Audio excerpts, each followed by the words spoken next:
Hello everyone again, it's me Justin for 1001 Movie Reviews You Must See Before You Die. It's been a while since my last review, mainly because one, the DVD took forever to get here. I didn't get it until Saturday actually, because it came from Texas, and so it took forever for it to get here. Second off, I've been having trouble, just doing the actual review, and it got me to thinking. Well, I mean, this is a very large undertaking that This is a very.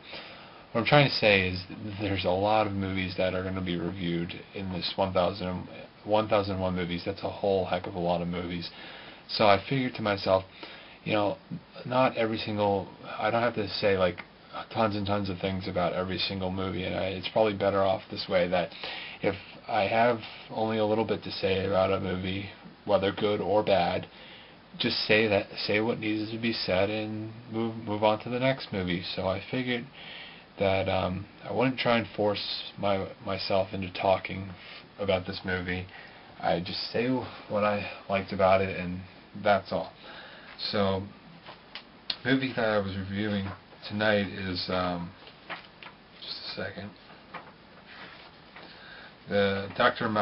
Mabuse The Gambler, from 1922 by Fritz, a German silent film, and I enjoyed it greatly. I mean, it started off kind of slow, but I'm not going to lie, 50 minutes into it I was starting to doze off, but after that it really picked up, and I enjoyed it a lot. I thought it was a really great movie, and there were places in it, particularly near the end, where there were scenes of this. Well, I won't give away too much.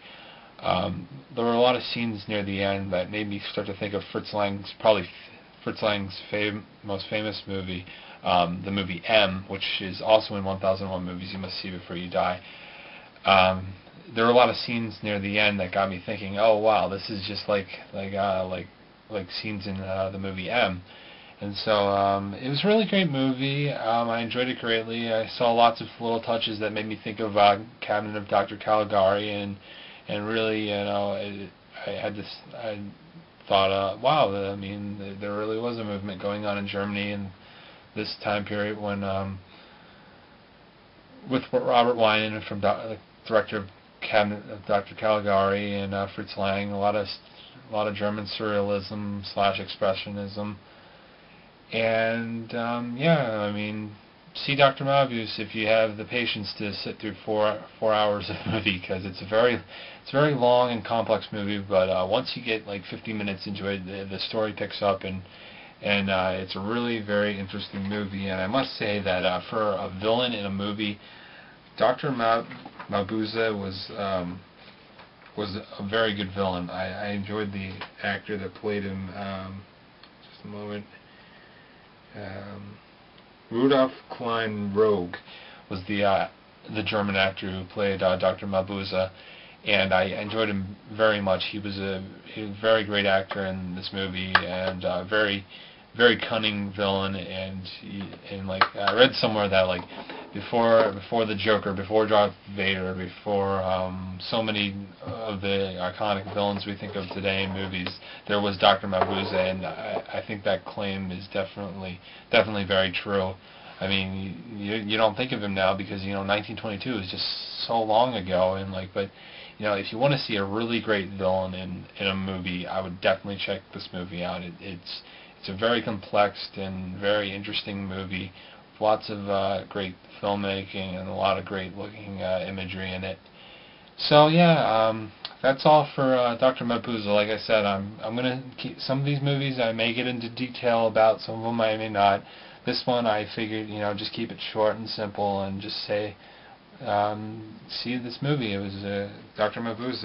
If you can stand sitting for 4 hours to watch it, like I said, it's a very long movie. Anyway, moving on. The next movie I will be reviewing is Nanook of the North, the so-called first ever documentary movie that was ever made. That's also from 1922, directed by Robert J. Flaherty. So that'll be my next movie review. I have it in my possession. It just got here today from Netflix.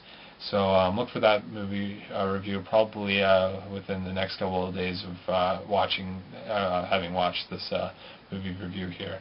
So that's all for now. Take care. This has been 1001 Movie Reviews You Must See Before You Die. Have a good night.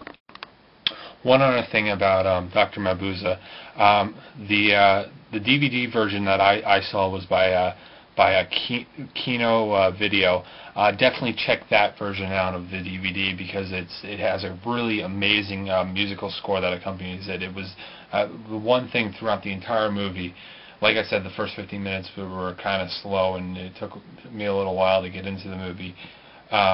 But the one thing that remained constant throughout was the amazing musical score that accompanies this version of Dr. Mabuse. It was a very great, haunting score the entire time through. So definitely check out the Kino Video version of Dr. Mabuse. Just figured I'd add that to my review.